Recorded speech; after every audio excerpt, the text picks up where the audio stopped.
na kung nagalit ka.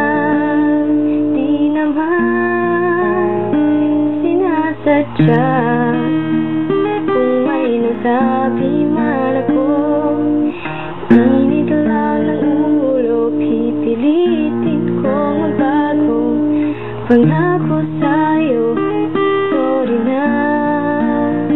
Nakikinig ka ba?